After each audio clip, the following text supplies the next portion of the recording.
today for the Senate Education Committee meeting. At this time, I will ask, are there any bills for introduction? Senator Sykes. I have one. It's RS 1126, and it's dealing with hazard pay for teachers. Are there any questions? Does this have to do with COVID? Is it COVID related? Committee, is there any opposition? It's 1126. No opposition. That is accepted as a committee bill. Any other? I'm not seeing any. Committee, we are going to start on something a little bit different today, different from years past, in that we will be working on budget hearings for the Kansas Department of Ed, or Kansas State School for the Blind, and Kansas State School for the Deaf. And we are going to start with an orientation about the budget process. And so, who is starting that for us today? That would be AG, me. are you there with us? I am. Can you hear me okay? We're going to kind of increase that volume so that we can hear you a little bit better. Do you want to say something again? Introduce yourself, maybe? I can increase my microphone a little bit. Is that better? Okay. It is better. Thank you so much. So let's go ahead and start with that orientation. Okay. I will, first time, attempt to share my screen. So what we have is just a sample budget analysis. This is one from last year. So we'll kind of walk through the sections and then some of the terminology. Budget analysis is a review of the agency's request and the governor's recommendation, and it's prepared based on the governor's recommendation. So the very front table is a summary of state general funds. State general funds are funds that are coming in from normally our larger taxes, such as income tax, sales tax, corporate, compensating use. Taxes that can be used for anything that the state can spend the money on. So it's the very flexible money. That's the reason why we go ahead and maintain a separate accounting of all of the state general fund. In this table, we have then other funds. The other funds are also referred to sometimes as special revenue funds. The same thing. We have state general fund, we have special revenue funds or other funds. And then we have all funds. The all funds does include all of the state general fund expenditures. When we look through the document, after the front table, there'll be a major issues. There's also a brief overview of the agency. And then there'll be a list of some previous years' major issues, bills that have been passed, budget amendments that have been made, salary increases, different types of information that is somewhat important to take a quick look at. We then have a summary, a budget summary. You normally just a short little paragraph that summarizes what the agency requested and what the governor recommended. We have a short section on performance measures. We then go into a table and a graph that show 10-year trends. The top line, the dotted line, is the all funds expenditures. This would be from 2012 to the governor's recommendation for 21. This is last year's, remember. The solid line at the bottom is the state general fund. So for those that like pictures, we do have a graph. For those that like tables, we do have those same operating expenditures in a table with a percent change, and then how much that's changed over the previous 10 years. We then go into the summary of operating budget table. We refer to this sometimes as the aspirin table because every time we put it together, we usually cause a headache. but it's organized in 3 different parts. It has a summary of program information. And basically, the way I look at this looks at who is spending the money. So there's administration program, there's a instruction services program, support services, and it shows what they spent actually, what they estimated, what the agency estimated for 2020 and 2021, and what the governor recommended for 2020 and 2021. And it has a comparison. These comparisons compare agency to agency and governor to governor. One of the things that I do want to mention is a lot of the times when we look at budgets, we put things together in a summary fashion and summarize it based on certain types of categories. Uh, the bottom portion of this, the financing, is the revenue portion. We talked about the state general fund. We talked about special revenue funds or all other funds. When we look at the financing portion of this, you'll see state general fund is just that. And then it has federal funds separated out. Uh, those federal funds are special revenue funds, the same as fee funds. And some of that all other is including fee funds as well. After the operating budget, we get into the current year. The current year shows the change from the approved. There's certain adjustments that are made to the approved budget. Last year, the legislature approved a budget for 2021, and then we'll have a new estimate for 2022. The legislature pass it, and then it will be approved. But the approved state general fund expenditures can be increased and decreased. We'll talk about some allotments. That's where the governor went in because the projected ending balance for the end of the year was below zero. Constitutionally, that can't happen. So the governor reduced budgets in the executive branch to bring that ending balance up to zero. And you'll hear about those in the budget analysis. There's also, as in this case, reappropriations. Certain state general funds have language that says that the money can reappropriate. When we put a limitation on how much they can spend from the state general fund at the agencies, we call that an appropriation. If there's language to let it move from one year to the other, that's a reappropriation.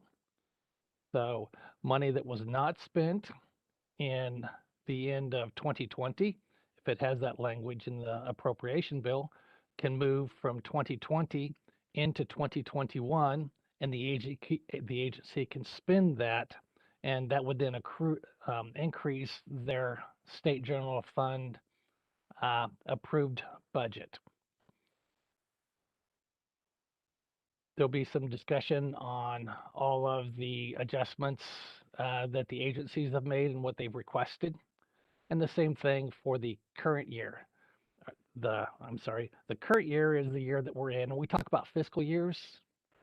Sometimes it can get a little confusing on what fiscal year we're in. It runs from July through June. And the fiscal year is always the year in which the fiscal year ends. So currently, the fiscal year runs from July of 2020 to June of 2021. It ends in 2021. So this would be, the current year would be fiscal year 2021. And then when we talk about a budget year, that's one out year. That's the year after the current year. That would be fiscal year 2022. There are some biennial agencies that go out for another year, but the 3 that you have in this committee doesn't have any of the biennial budgets. There are times, and we'll have a discussion with that concerning consensus with Norma here shortly. A consensus is a process that's done for mainly school finance, for human services caseloads, and for the state general fund receipts. Um, it's a process in which the Division of Budget, Legislative Research, and the agency that's dealing with in this case would be the K-12 schools, school board, would get together and estimate how much we believe the cost would be to fully fund the school finance formula. Um, so it's an agreement with those three groups that determine as best they can what those estimates will be. It's much easier if we can get a consensus on a lot of those rather than the governor talking about the estimate for school finance, the Board of Education talking about the funding for school finance, and the legislature funding school finance discussions. So anytime we can do that, it works out much better. There's also a quick section on salary and wage that will include some information this year on capers with the death and disability being postponed, and there's some longevity included and a salary increase. There's a quick section on funding sources. So this particular budget last year had almost 85% of its budget funded from the state general fund, about 8% from federal funds, and about 7.5% from other federal funds or other all funds, mainly fee funds. Here is a fee fund analysis. It will talk about the beginning balances for 2020, the 2021 agency and governor's recommendation, 2022 governor's recommendation, and moving through. It will look at how much they expect in revenue, how much is available, and then expenditures. It'll also identify programs. For this particular one, at the beginning, when we were looking at the budget table, we identified the three programs. Here are those three programs.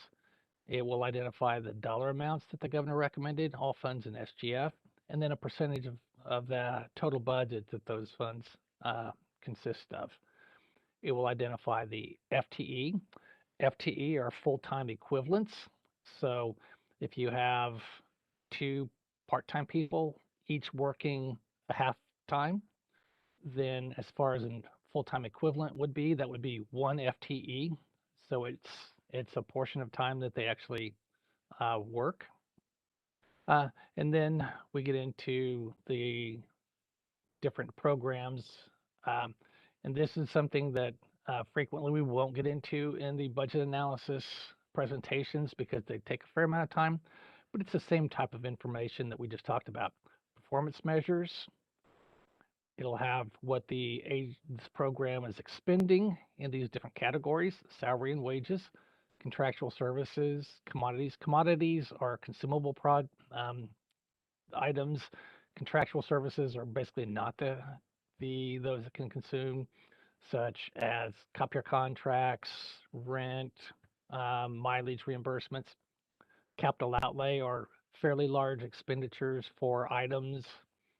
Um, Aid to local units is funding that goes to taxing entities. So a school district has the ability to um, levy a property tax. So K-12 education expenditures going to the schools would be part of aid to local units. Sometimes there's assistance goes directly to people. That's other assistance, grants and benefits. Um, some examples would be some of the Medicaid payments, tuition payments, um, um, scholarships, I'm sorry, are types of other assistance. And then how those are funded, once again, with the number of FTE. Capital improvements, you will find these capital improvements in the School for the Deaf and School for the Blind. Those are large expenditures that go to large projects that will last a period of time. So there's security systems. They had some boiler and heating and air conditioning upgrades. and then how those were financed. Once again, then what the agency requested and what the governor recommended.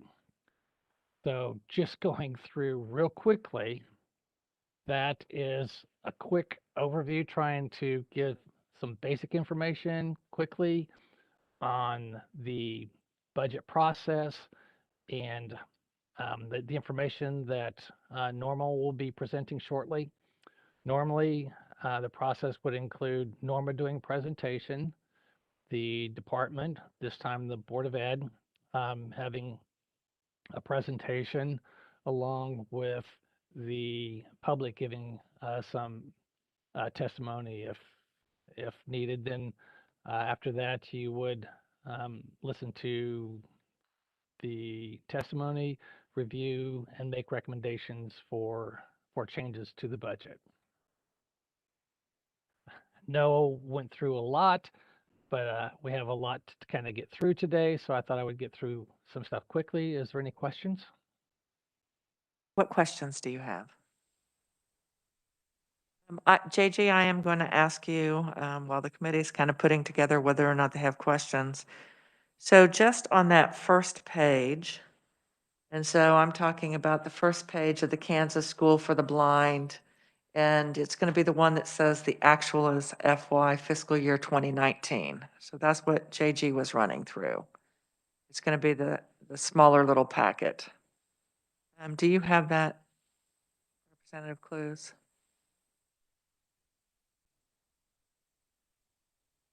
So please go through and explain to the committee. We have in the columns the actual fiscal year 2019.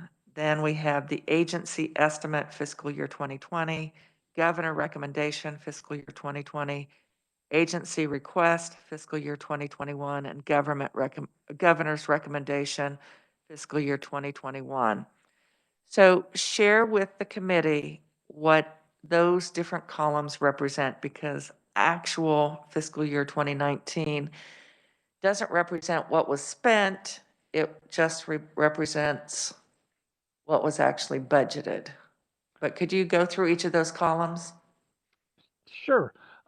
Actually, the actual FY 2019, and this is last year's, Right? is the actual expenditures that were made. So if we were going into the accounting system, it would reflect that the School for the Blind in 2019 on their operating expenditures spent $6.2 million. They had capital improvements of almost 560,000. So their total budget that they expended, not their approved, what they expended, was almost $6.8 billion. Where would we find, if that's what was expended, where would we find what was budgeted? And whether that Um, was over or under what was actually budgeted? I we have the appropriation report that we have put out, and while we're going through this, and if she doesn't already, we can get you the actual expenditures for the School for the Deaf, School for the Blind, and um, the Board of Education. We can give you the actual expenditures and the budgeted amount for 2020 and 2019 if you would like. You can get that for us when we start the process today, as well as tomorrow and Wednesday. You can get us what was budgeted since we Sure, have expended, okay? sure. And And then go ahead and the talk next, through the estimate and so forth. right. So when we look at the 2020, remember that last year the legislature approved budgets for 2020 and 2021. So what we have here would have been from the previous, so they would have already had an approved budget for 2020, and then this would be the first time they're making a recommendation for 2021. The agency will revise that amount that they think that they need for 2020. So the second column, agency estimate, is what they believe that they need to fully fund their budget. Um, if they need more money, especially from state general fund, you'll be hearing that as a supplemental request. So if they're wanting more, they'll have a supplemental request to bring additional appropriation money in. The all funds are just the totals. We don't keep as thorough track of those as far as changes from the approved. We just totaled those up. So the agency is now requesting $6.8 million for their operating budget for 2020 in this example. When you look at the governor's recommendation, this both of these years the governor agreed with the agency's request. So the governor made no changes to what the agency requested in this example for 2020 or 2021. If the governor made changes, the amount of money that the governor recommended would be put in here that would be different. And then later on, when we talk about the current year or the budget year, we will discuss the changes that the governor made to the agency's request. In the current year, we talk about supplementals on what the agency is requesting. In the out year, for this example, 2021, the agency went through the process of doing the same thing and estimating what they believe that their budget would be requiring us to fund the agency. There is normally in the 21 year an allocation, a number that the Division of Budget presents to the agencies on what their base budget should be. To that base, the agency sometimes will request enhancements. So an enhancement is funding that the agency is requesting above a base budget. Also included this year is a reduced resource budget. This year, the governor asked all of the executive branch agencies to submit a 10% reduced resource budget. So they would have listed what those items that they would change to reduce their 10%. The agency request that we show here includes all of the agency's enhancements already. So if the agency asked for a request, in our analysis, we put that money in. If the governor did not recommend an agency enhancement, we would not put that money in the governor's recommendation. So, for example, the agency, I'm making this up, in 2021 had an enhancement for $1 million for salaries. This sample that we have here would say that the agency requested it and the governor recommended it. If the governor didn't recommend it, the agency's $5.7, $5.8 million would have that enhancement included, and the governor's recommendation would no longer be that 5.7 or 5.8 million. It would be $1 million less because she didn't recommend that enhancement. So when we look at this table, broken out by state general fund and special revenue funds, by operating and capital improvements, we compare what was actually spent last fiscal year to what the agency is requesting this fiscal year, comparing that to what the governor is recommending, and then identifying the request for 2021 and what the governor is recommending. At the bottom, you'll see the percent changes from the previous fiscal year. And once again, this compares agency request to agency request, governor's recommendation to governor's recommendation. In this, you'll see that the agency spent 2.2% more in state general fund in 19 than they did in 18 actuals. The estimate is 3.8 million or 3.8% more than the 2019 actual. The governor, 3.8 million or 3.8% more than the 19 actual. Agency request is 1.7% more than the agency's 2020 request, or 3.8%. And the governor's recommendation for FY21 is again 1.7% more than the governor's recommendation. So that's kind of how this tables are presented, and that's how the entire document is really put together. I do want to mention that when we look at making any changes, the governor submits a budget. She puts that into an appropriation bill, and that, the governor's recommendation, is the base for everything that's done. So when we talk about the governor's recommendation, those items that are identified in here is what will start off in the budget appropriation bill. So anytime something has to be changed, they'll be changing the governor's recommendation. So if the governor didn't recommend it, it will not be in the appropriation bill. And if you want to add it, you'll have to add money to the governor's recommendation. If the governor added money to something that the committee doesn't want, then they would be deleting money from the governor's recommendation. So everything that we're changing is changing based off of the governor's recommendation. Any questions, committee?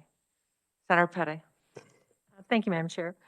So, JG, I noticed that you have adjustments to the approved state general fund. And so how, in this case, how do adjustments occur? I'm sorry, you froze up. I'm sorry. On page 4, you have reflected adjustments to the state general fund budget, the approved state general fund budget. So, and this is just a small one, but how would adjustments occur by way of the agency? Okay, if the agency asked for a supplemental, say that they had some new positions that need to be funded, then they would add money to their approved budget. They would request money from their approved budget to fund $100,000 for a supplemental to provide, 1.5 FTE positions. So that $100,000 would show as, instead of this case, 5,693, it would be 5,793. Change from approved would be $100,000. And then down below, we would explain what that $100,000 would be for. And then the governor's recommendation would either include that and remain $100,000 above the approved, or not approve it, and it would be 0. And then in the supplemental chart or table below, it would show that the governor did not recommend that supplemental. Any other questions? Not seeing any. I think that we are ready to move into the budget hearing. We'll start with the Kansas State Department of Education, and so we have a staff briefing on the budget. Norma, are you there with us? Norma Volkmer? Yes, can everyone hear me? We can, thank you. All right. And in front of you, you should have 2 pieces of paper. First, I'll start. I'm Norma Volkmer. I'm a fiscal analyst with Legislative Research, and I have the budgets for the Department of Education, School for the Blind, School for the Deaf, and the State Library. In front of you, you should have a very bright orange piece of paper, and it should say Budget Committee and Subcommittee Report Out Procedure. So there is a slightly different procedure. After you hear budgets, there is a budget recommendation process to move the budget out of this committee. This details the procedure for this year. So traditionally, there is a subcommittee report and there is a signature sheet. And we seek out the signatures of everyone on the committee, just showing that they agree with whatever recommendations have come out of the committee and agree that it should move forward in the process. This year, to limit in-person contact, I will be emailing out the subcommittee report, and it'll have all of the recommendations. And you'll simply need to respond to that email, letting me know. Again, with agreement, agreement is not necessarily that you agree with the budget, simply that you agree the budget was heard, the recommendations were made by the committee, and that it was agreed to move out of this committee and move forward into Senate Ways and Means. So that details that procedure. Your second one should be a packet entitled Department of Education. This is the Department of Education budget analysis, and this will form the basis of my testimony today. So on the front, I'll just note that there is an overview of the agency, and I will note that Craig Nineswander, who is the Deputy Commissioner of Fiscal and Administrative Services, is here as well, and he'll be presenting after this. The Department of Education is overseen by the State Board of Education, which is elected and has 10 members. The duties of the state board include accrediting elementary and secondary schools, establishing standard courses of study, certifying teachers and administrators, and approving public and private education programs, as well as administering state and federal aid programs. And the board appoints a commissioner of education, and that's who's responsible for the administration of the Department of Education. And the current commissioner is Randy Watson. Moving on, the next few pages include, as JG pointed out, major issues, budget summary and key points. And then on page 758, you'll see the performance measures. There are 4 performance measures laid out here. These are just kind of the key highest performance measures. There are a number of performance measures in the program detail later on in the budget analysis as well. And I will note that that second performance measure is the average statewide ACT score. There was a decrease in fiscal year 2019, and it was projected to stay at a lower score in fiscal year 2020 and 2021 due to more students taking the ACT. And that's just because the legislature appropriated funding to pay for every high school student to take the ACT one time for free. Then the next few pages include operating expenditures over the 10 years. I'll note that the education's budget analysis is slightly different. There are 2 10-year tables.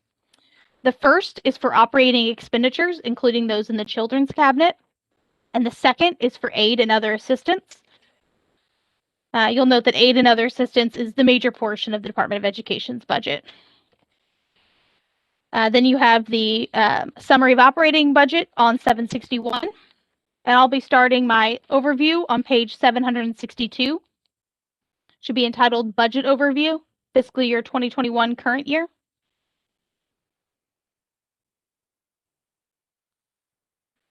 All right, and I'll note that there were 2 changes to the approved budget. First, there was an increase of about $4.5 million of reappropriation funding that was not spent in fiscal year 2020 and shifted into fiscal year 2021. There was also a decrease of about $130 million as a result of the governor's allotments. Below the change from approved table, I'll note that the agency requests a revised estimate of $5.7 billion, including $4 billion SGF in fiscal year 2021. This is a special revenue fund increase of about $105.7 million, or 1.9%.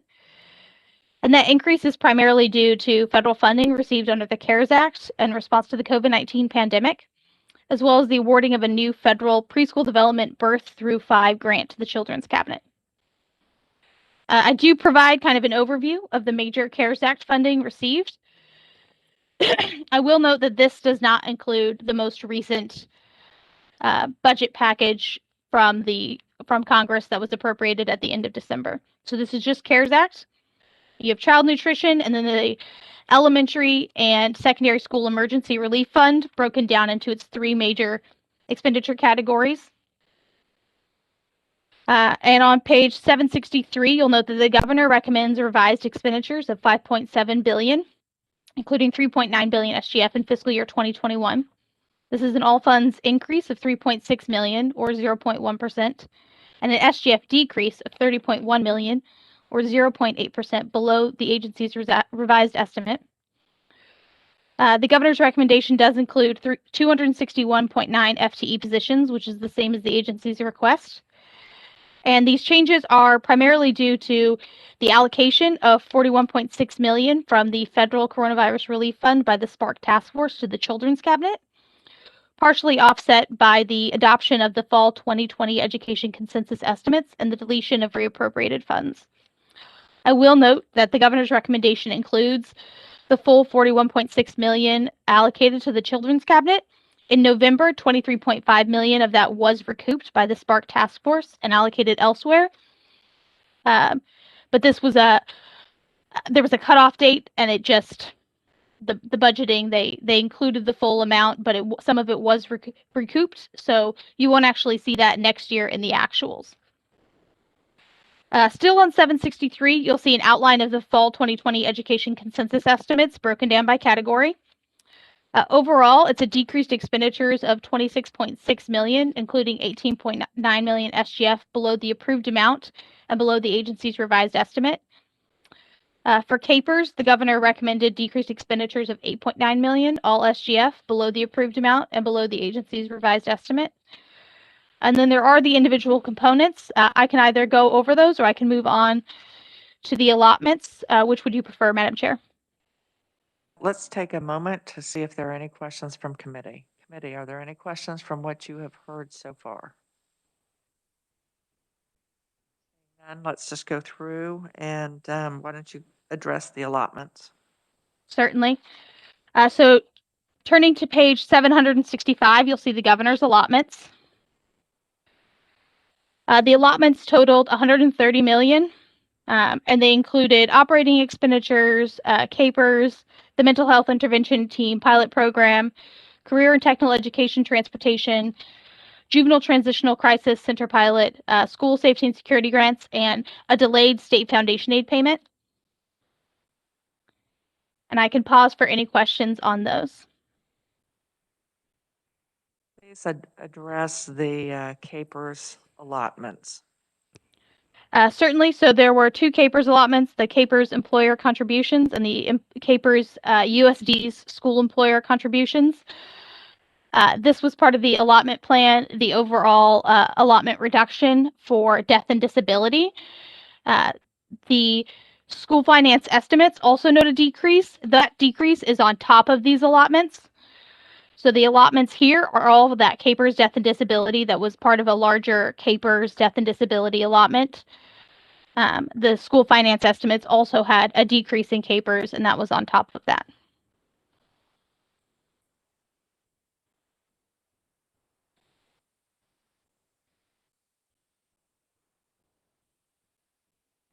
The Mental Health Intervention Team Pilot Program. So the allotment is $3.9 million. Can you address that, please? Certainly. So the appropriated amount was about $12.5 million, I believe, for $12.7 million for fiscal year 2021 for the Mental Health Intervention Team Pilot Program, with the allotment as well as a reappropriation that was deleted. The agency did say that this would still be fully funded for fiscal year 2021 based on the current need from the school districts at the time. So this did not delete the entirety of the program. It simply decreased the overall funding for the program. It meant if it meets the existing needs, was it just simply over budgeted? Madam Chair, my understanding was that the funding appropriated was to expand the program beyond the 56 school districts that were participating in the program. The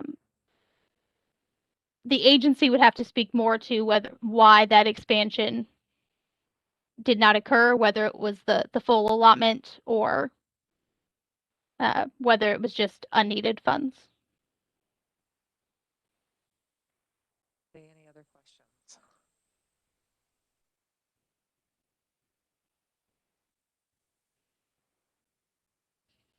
Thank you, Madam Chair. If it's appropriate, I do have a question on page 761. Will you please turn back to page 761? Senator Erickson. Thank you, I appreciate that. Under the summary of operating budget, the line item for administration, can you kind of explain why it goes up and down so radically? Thank you. Certainly, Madam Chair, members of the committee. So that large increase is due to that's where the COVID-19 funding is counted in part in the increased budget. So you see that 41.6 million that was allocated to the children's cabinet, that's going to be in the administration, as well as some other COVID-19 funding. Just the way it's counted in the overall budget, it's being shown in the administration program, and that's why you see that very large increase. Do you have a follow-up? No, thank you, Madam Chair. Any other questions? Seeing any additional questions at this time? All right. So on page 765, you see fiscal year 2022, the budget year. Right at the bottom of the page, I'll note that the agency is requesting a revised estimate of 5.8 billion, including 4.2 billion SGF for fiscal year 2022. This is an all funds increase of 191.1 million, or 3.4% above the fiscal year 2021 revised estimate. It includes an SGF increase of 259.9 million, and now I'm on page 766, or 6.5%, and a special revenue fund decrease of 68.9 million, or 4.1% from the fiscal year 2021 revised estimate. And the request includes an additional FTE position above the fiscal year 2021 revised estimate. Below that, you see kind of a breakdown of, again, those major categories that include those changes. I will note that this breakdown is an increase above, not their total request. So, for example, for state foundation aid, the agency is requesting increased expenditures of 177.7 million. So that's an increase above the prior year, not their total request for that category. And I'll note at the bottom of page 766 that the agency is making additional recommendations and requests. The agency recommends the sunset provision for the high-density at-risk student populations weighting be repealed. The agency requests that the legislature reauthorize the 20 mil property tax levy for fiscal year 2022 and fiscal year 2023. The 20 mil property tax levy can only be authorized for 2 years at a time, and was last authorized by 2019 House Sub for SB 16 for fiscal year 2020 and fiscal year 2021. And those funds are remitted to the state treasurer and then distributed to school districts as part of their state foundation aid. And on page 767, the agency is also requesting continued authority to allow the director of the budget to transfer funds from the agency's SGF accounts. Proviso language allowing the agency to distribute state aid from the state safety fund whenever funds are available. And the deletion of 79.3 million all SGF for fiscal year 2022 to continue the fiscal year 2021 state foundation aid allotment into fiscal year 2023. The base, which is $4,706, would still be fully funded. And I can either pause there for questions on the agency's request or move on to the governor's recommendation. Are there questions about the agency's request? Senator Petty. Thank you. And Norma, could you, when it comes to the state foundation aid, could you reflect back to page 763 and then move through how that's, why that's changing from over each year? I'm sorry, Madam Chair. I'm sorry. You I cut out okay. a little. Okay, could you reflect back on the state foundation aid, how that's changing from year to year and what it's based on? Certainly, Madam Chair, members of the committee. So state foundation aid is total foundation aid minus the local effort. For total foundation aid, the two driving factors are a weighted FTE enrollment and the base. So you do see a base increase from fiscal year 2021, which is 4,569 to 4,706. The weighted FTE actually saw a decrease in the fall 2020 education consensus estimates for both fiscal year 2021 and for fiscal year 2022. That was primarily driven by the at-risk weighted FTE seeing a decrease due to the school lunch free school lunch being offered to all students per the USDA waiver, and therefore not requiring that the forms be filled out by each parent. That $79.3 million in particular is actually referring to the funding that was allotted by the governor as part of our fiscal year 2021 allotments. And so this deletion would just extend the delayed payment of state foundation aid into fiscal year 2023. So the allotment delayed a payment for fiscal year 2021, and the agency is just seeking to have that delayed payment continued into the next fiscal year. Thank you. Senator Petty, did you have a follow-up? Are there other questions? I do have a request. Final bullet on page 766 is the reauthorization of the 20 mil property tax levy for fiscal year 2022 and fiscal year 2023. In this document, I don't think that you provide what the amount is for years prior as far as that 20 mils. Is that something that you could show us what that 20 mils amounted to in the last 5 years, please? Certainly, Madam Chair, I can get you the last, and you're just looking for the total amount for that 20 mil property tax? Correct. All right, and I will note on page 782, there is a breakdown of the state foundation aid. It is only for the actual fiscal year 2020, fiscal years 2021, and fiscal years 2022, but that does include that 20 mil local property tax. But I can certainly provide going back 5 years. Thank you. I think that would be helpful. People think of the 20 mil being a set amount, but I think even just looking on page 782, you see, folks can see how that is, the actual for 2020 was 709 million, and the estimate for 2021 is 732 million, and the estimate for 2022 is 754, almost 755 million. And so I think it would be helpful for folks to see that even though the amount sets at 20 mils, what it really generates is significantly more. It does change from year to year, and it's going up. So I think that would be helpful for the committee. Thank you. Certainly. Are there other questions based on what we have heard so far? Seeing none, I think that we are ready to move to the next section. Okay. So on 767, you'll note that the governor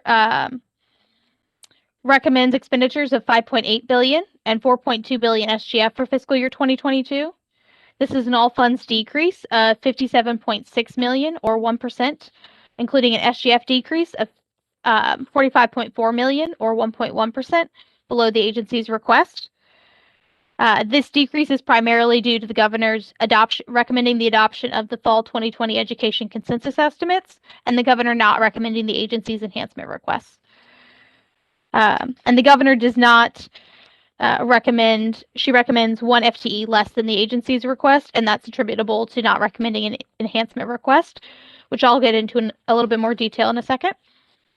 And I'll note again, under the fall 2020 education consensus estimates, for school finance, the governor recommends decreased expenditures of 18.1 million, including an SGF decrease of about 944,000 below the approved amount. And for capers, a decreased expenditures of 8.3 million, including an SGF decrease of 13.2 million below the approved amount. And then again, you see the individual components for state foundation aid, supplemental state aid, special education, capital outlay, and capital improvements, and then the two capers categories. And then turning to page 769, you'll see the enhancements detailed out. The agency is requesting enhancement funding of 27.0 million, all SGF for fiscal year 2022, for six enhancements. Apologies. Those enhancements include special education services state aid, the mental health intervention or MHIT pilot program, the mentor teacher program, career and technical education transportation, the ACT work keys, and the dyslexia coordinator. And I will note that these are broken into two separate categories. So those first four would be state aid and other assistance enhancement requests, and the second two would be under state operations. And the governor does not recommend any of the agency's enhancement requests for fiscal year 2022. I'll also note that the dyslexia coordinator position was recommended by the Legislative Task Force on Dyslexia that met during the 2020 interim. It was also previously recommended, posted to the 2020 legislature as well, and that position was not approved by the 2020 legislature. And I can pause there for any questions, or I can move on to the reduced resources. I think we need to pause right there, and just as a point of clarification, so what we have at the top of the page of 769, those are asks coming from the Department of Education for items that the governor has stricken from her recommendation. Is that correct? So, Madam Chair, members of the committee, these are enhancement requests. They are included in the agency's request. So the overall agency request would include these. The governor's recommendation does not include the enhancement requests. So first comes the agency request, and then the governor takes from the agency's request what the governor chooses to recommend, and the governor is not recommending any of the enhancement requests. So essentially, the governor is saying with her budget proposal, eliminate the ACT work keys that has been available for students for the last 3 years, eliminate the hiring of anyone with regard to dyslexia coordination. It isn't eliminate the mentor teacher program. It is simply not to expand it. Is that correct? Madam Chair, members of the committee, yes. So for the MHIT program, that mental health intervention team program, that is again that 3.9 million that the agency is seeking just to fully bring the total funding to the 12.7 million. The ACT work keys, I will note, is also just an additional 600,000. So the agency is seeking to rebid the contract. It ends in at the end of fiscal year 2021. And so when the contract is rebid, the agency is estimating that the cost of the new contract will increase from the current 2.8 million to 3.4 million. So the agency is seeking the additional 600,000 all SGF. What about the mentor teacher program? Yes, so the agency is requesting 1 million all SGF for funding the mentor teacher program.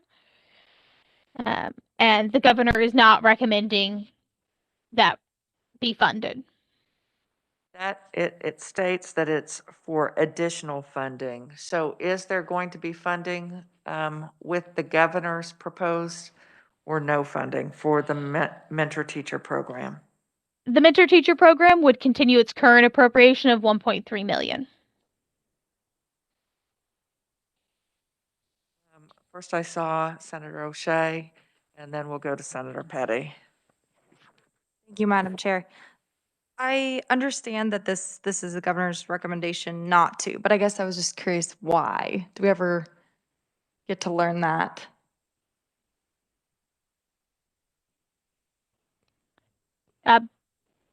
Madam Chair, members of the committee, I can't speak to the governor's choices.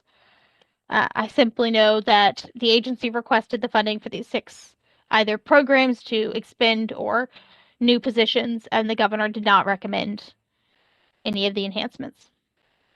Senator Petty. Thank you, Madam Chair. So I noticed that under the ACT work keys section where the governor did not recommend the 600,000 additional, but there is a proviso in the current contract that limits those funds to the amount appropriated. Is that correct? Madam Chair, members, that is my understanding of the current contract. The current contract ends at the end of the current fiscal year, so at the end of fiscal year 2021. So it's not that we're going to end that program, it's just if that same amount of funding is there, just not increased. Is that correct? That's correct. So in the governor's recommendation for the ACT work keys, it would be 2.8 million, which is the current appropriation. The agency seeking an additional 600,000, which the agency believes will be necessary when the contract is rebid beginning in fiscal year 2022. Thank you. Senator Sykes. Thank you, Madam Chair. Thank you for this. I do have a question with some of these enhancements that the governor did not recommend. Is there flexibility with ESSER2 funding that some of these things could be addressed with that? Certainly, I can touch on the.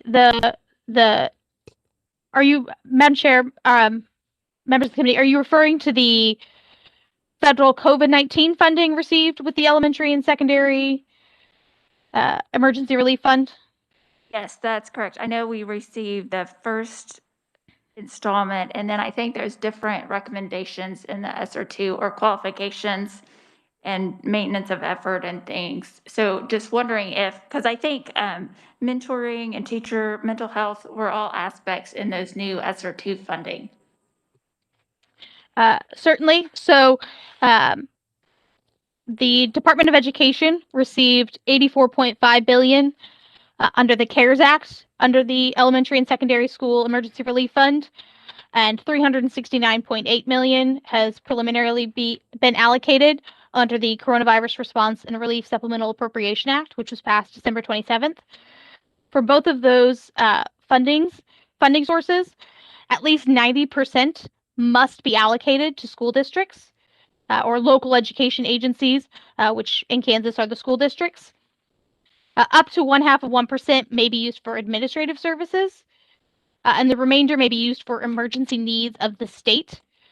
For the 9.5% of the CARES Act, the Department of Education has already allocated that funding to be used for special education in fiscal year 2021. And about half of that has been drawn down by those school districts and other program entities. Of the most recent appropriation, you have the same requirement, so at least 90% must be awarded to school districts, and up to 0.5% may be used for administrative services. At this time, I do not know that the Department of Education has planned any uses of the remainder of that ESSER funding that it will receive from the Coronavirus Response and Relief Supplemental Appropriation Act. There are 15 purposes outlaid in that law that it may be used for, but my understanding is that the agency understands that there is a requirement that everything be tied to COVID-19. So whether that funding could be used for a program without showing a nexus to the coronavirus pandemic, I do not know, but the agency could speak more to that probably. We are at time. I know that Senator Dietrich had a question, so if you want to go ahead and ask that question and we'll get that addressed, and then we will need to end our meeting. Senator. Thank you, Madam Chair. You mentioned special education funding earlier, and that's really what my question was. If we're only funding 69% of excess costs, what did we fund this past year? Is it going down even with the enhancement? So with the enhancement, it would actually be 72%, not 69. So that enhancement is not included in the consensus estimates. Last year, so for fiscal year 2021, it's about 72%. And for actual fiscal year 2020, excess costs was funded at 75.3%. Sorry, could you give us those numbers and the years one more time, please? Starting with Certainly. 2019. For fiscal year 2020, there was 75.3% was the excess cost. For fiscal year 2021, under the consensus estimates, the excess cost is about 73.2%. And for fiscal year 2022, with consensus estimates, it would be 68.7%. With the addition of the enhancement request, that would increase to about 72%. But the original estimation, the education consensus estimates, as recommended by the governor, do not include that additional special education funding. Thank you very much for that. Committee, I suggest that you maybe take this home as homework, look through it, see what questions you have. We'll start our session tomorrow with those questions and we will continue moving through. Yes, Senator Sykes. Thank you, Madam Chair. Just to clarify, I know we all have to sign off on this. What is your anticipated date that you're wanting us to be able to make the recommendations to Ways and Means? We need to have the recommendation, our recommendation, it's my understanding, we need to have it done either the 16th or 17th so that it then gets to Ways and Means. Thank you. Seeing no other questions, our meeting is now adjourned. Thank you.